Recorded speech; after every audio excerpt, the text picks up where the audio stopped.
So with that opening commentary, I'm going to call on our first speaker, who's going to give us a perspective, in this case, of the neighborhood view with respect to existing conditions on the segments of I-70 that we're looking at east of I-25. And that would be Armando Payan, who is here from the Globeville neighborhood and is going to talk to us about neighborhood concerns, neighborhood perspectives, and perhaps neighborhood objectives. Armando?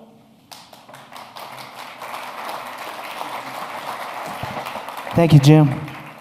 Well, first of all, thank you again for being here on behalf of our neighborhoods. And I would like to say not only our neighborhood, but the state of Colorado, the city and county of Denver, welcome. And it's really a pleasure and a joy to see such a big turnout to support what I consider is support in terms of looking at all the options on the table. Obviously, I'm here to advocate for one, and I'll let that remain to be seen. And so that being said, we'll go into the slide presentation here. Our neighborhood is cross-sected by two major interstates, I-25 and I-70.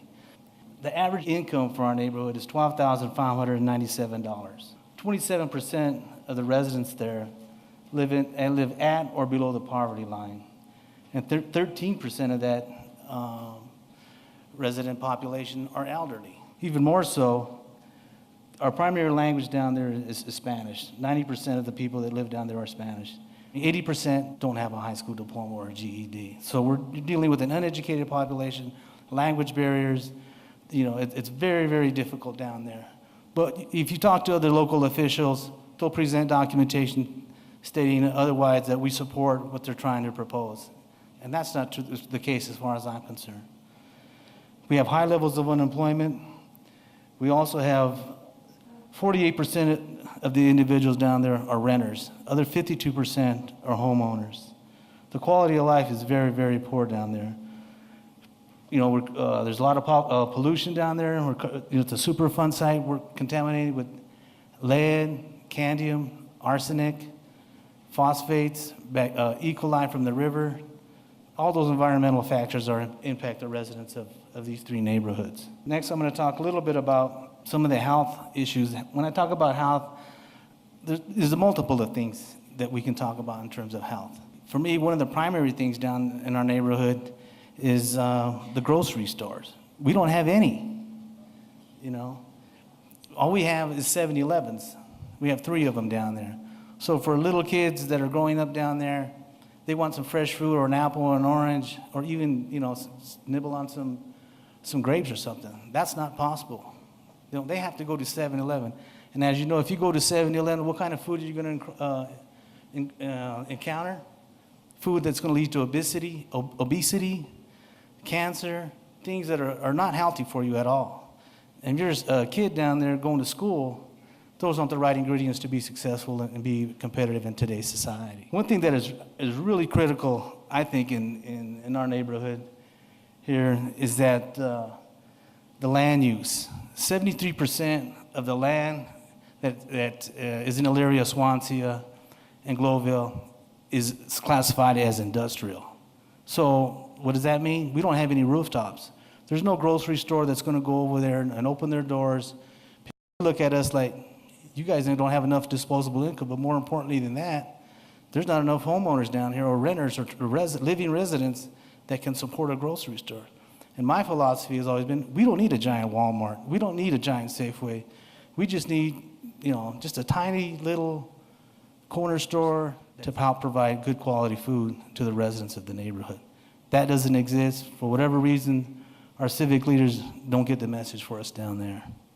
So this one really crushes to my heart. I have a daughter that goes to Garden Place Elementary, and I worked in education. So it's really sad. This school, the one I'm referring to right now, is Swansea Elementary. Those kids don't even have a chance. When they walk outside, they're breathing that pollution. You go out there to run, play, and jump, those poor kids don't have a chance. They're taking all those pollutants. And what's more importantly, Our civic leaders will say, well, let's monitor the air outside. Well, it's more important to monitor the air inside where they're spending more time and put some some air quality alerts inside the classroom for those poor kids. You know, they don't have a chance. And getting back to that, you know, if you're a single parent and these kids are impoverished, they don't have the right nutrients, how can they learn? If you look at the DPS, the Denver Public Schools, rates these two schools as one of the lowest performing schools, elementary schools, in the city and county of Denver. And my philosophy, and I can't prove this, I wish I had some more data and time to do it. I believe the reason that these schools are low performing, it's not because of the instructors. It's not because these kids don't want to learn. It's because that highway is there and it creates pollution. These kids get asthma, they get other forms of diseases. If you get sick, you can't go to school. If you can't go to school, you can't learn.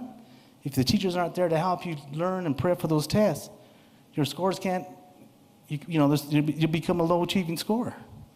So that being said, I think that's really the thrust of the matter. These poor kids don't have a chance to succeed in society. In fact, I believe that these kids in our neighborhoods have a stronger chance of going to prison than they do of going to post-secondary education. And that's not right. And I think people like you in this room and our civic leaders have a responsibility, to turn that around. These three neighborhoods, I believe we live like in third world conditions, and it shouldn't be that way. We shouldn't have to live in a Superfund contaminated site.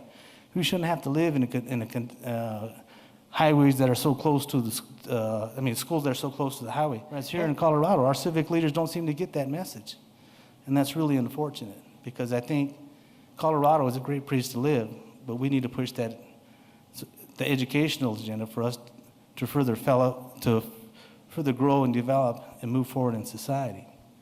So I'll leave it at that. Jim?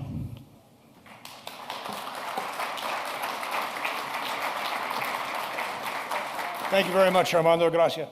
Armando, as many of you may already know, is a 50-year resident of the Globeville neighborhood, and he's been very involved in the United Community Action Network for North Denver, and he's given us, I think, a good perspective of some of the implications of a major roadway like I-70 through those neighborhoods, particularly as it concerns schools and education.